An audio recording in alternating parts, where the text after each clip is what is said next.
Perkenalkan, kami dari kelompok 5 ingin mengimplementasikan tentang Pancasila, sila pertama yaitu ketuhanan yang Maha Esa. Perkenalkan, nama saya Syakira Maharani dan ini teman saya Zarul Umar, Rizky, Dia, Dewi Oktavianti Veronica.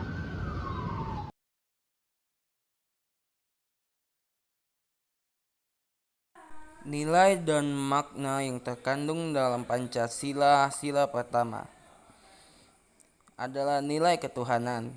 Hal ini bisa dimaknai sebagai nilai kepercayaan dan ketakwaan. Nilai kepercayaan berarti percaya dan mengakui adanya Tuhan yang Maha Esa. Nilai ketakwaan berarti bertakwa dan menjalankan kewajiban agamanya kepada Tuhan yang Maha Esa. Untuk mewujudkan hal ini, maka masyarakat Indonesia memiliki kebebasan untuk memeluk agama dan menjalankan kewajibannya kepada Tuhan yang Maha Esa tanpa melalui paksaan. Ada juga beberapa cara kita untuk mengimplementasikan di masyarakat. Contohnya, 1. Menjaga toleransi antar masyarakat yang berbeda agama. Contohnya dengan bertegur sapa. 2.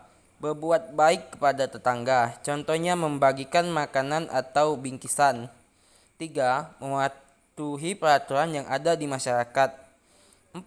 Saling tolong menolong jika ada tetangga yang membutuhkan bantuan. 5. Tidak memaksa orang lain untuk memeluk agama yang dianutnya. Dan ada 5 agama yang diakui oleh pemerintah Indonesia, yaitu 1. Islam, 2. Kristen, 3. Buddha, 4. Hindu, 5. Konghucu. Islam adalah salah satu agama dari kelompok agama yang diterima oleh seorang nabi yang mengajarkan monoteisme tanpa kompromi, iman terhadap wahyu, iman terhadap hari akhir zaman, dan tanggung jawab bersama para pengikut Yudaisme dan Kristenitan. Seluruh muslim pengikut ajaran Islam adalah anak turun Ibrahim. Perkenalkan, nama saya Dewi Oktavianti Veronica Sitompul. Di sini saya akan menjelaskan pengertian agama Kristen. Kekristenan atau Kristiani atau agama Kristen adalah agama Abrahamik monoteistik berdasarkan riwayat hidup dan ajaran Yesus Kristus yang merupakan inti sari agama ini. Beberapa nilai-nilai Kristiani.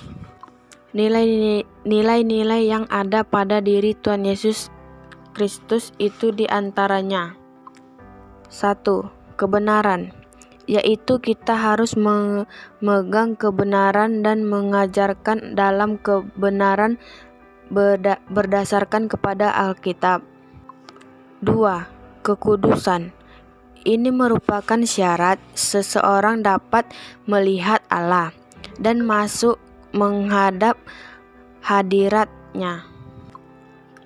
Kesetiaan, sifat setia sangat diharapkan untuk dapat dimiliki oleh setiap orang percaya. Kasih, ini merupakan ciri kehidupan umat Kristen yang selalu dinantikan oleh orang-orang di sekitar kita.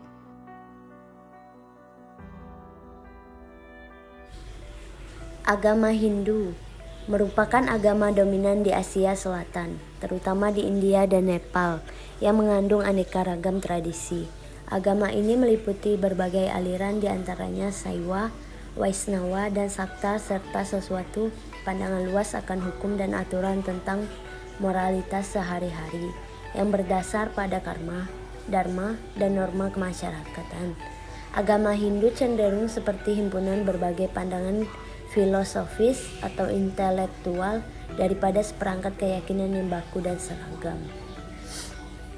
Agama Hindu diklaim sebagian orang sebagai agama tertua di dunia yang masih bertahan hingga kini, dan umat Hindu menyebut agamanya sendiri sebagai Sanatana Dharma, yaitu artinya Dharma abadi atau jalan abadi yang melampaui asal mula manusia.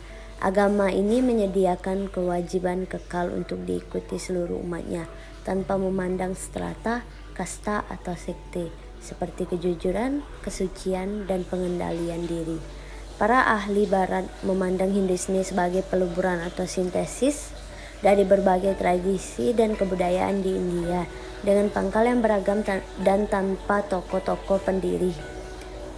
Pangkal-pangkalnya meliputi Brahmanisme, agama Weda kuno, agama-agama masa peradaban lembah sungai Indus, dan tradisi lokal yang populer.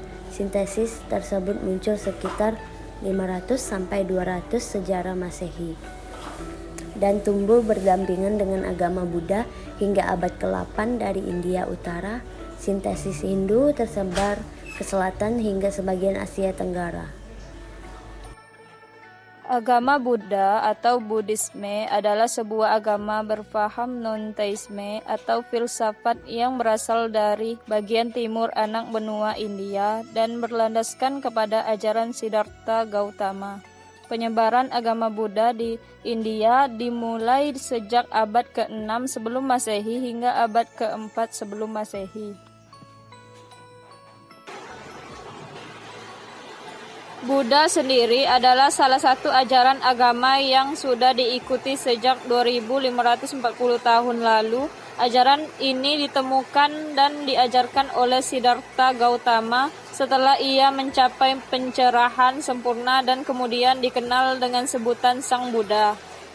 Isi ajaran Buddha sendiri banyak mencangkup permasalahan mendasar kehidupan yang berkaitan dengan realitas, eksistensi, pengetahuan, nilai, serta akal dan budi yang dianggap oleh sebagian orang sesuai dengan pengertian dari filsafat hidup. Ajaran Konfusianisme atau Konghucu, istilah aslinya adalah Rujiao, yang berarti agama dari orang-orang yang lembut hati, terpelajar, dan berbudi luhur. Konghucu memang bukanlah pencipta agama ini, melainkan dia hanya menyempurnakan agama yang sudah ada jauh sebelum kelahirannya, seperti apa yang dia sabdakan. Aku bukanlah pencipta, melainkan aku suka akan ajaran-ajaran kuno tersebut. Meskipun orang kadang mengira bahwa Konghucu adalah merupakan suatu pengajaran filsafat untuk meningkatkan moral dan menjaga etika manusia, sebenarnya kalau orang mau memahami secara benar dan utuh tentang Rujiao atau agama Konghucu, maka orang akan tahu bahwa dalam agama Konghucu juga terdapat ritual yang harus dilakukan oleh para penganutnya. Agama Konghucu juga mengajarkan tentang bagaimana hubungan antar sesama manusia atau disebut Rendao, dan bagaimana kita melakukan hubungan dengan Sang Khalik atau pencipta alam semesta, Tiandao, yang disebut dengan istilah Tian dan Sangdi. Ajaran falsafah ini diasaskan oleh Konghucu yang dilahirkan pada tahun 551 sebelum Masehi. Chiang Sai yang saat itu berusia 17 tahun, seorang yang bijak sejak masih kecil dan terkenal dengan penyebaran ilmu-ilmu baru. Ketika berumur 32 tahun, Konghucu banyak menulis buku-buku moral, sejarah, kesusastraan, dan falsafah yang banyak diikuti oleh penganut ajaran ini. Telah meninggal pada tahun 479 sebelum Masehi. Konfusianisme mementingkan akhlak yang mulia dengan menjaga hubungan antar manusia di langit dengan manusia di bumi dengan baik. Penganutnya diajar supaya tetap mengingat nenek moyang seolah-olah roh mereka hadir di dunia ini. Ajaran ini merupakan susunan falsafah dan etika yang mengajar bagaimana manusia bertingkah laku. Konfusius tidak menghalangi orang Tionghoa menyembah keramat dan penunggu, tetapi hanya yang patut disembah.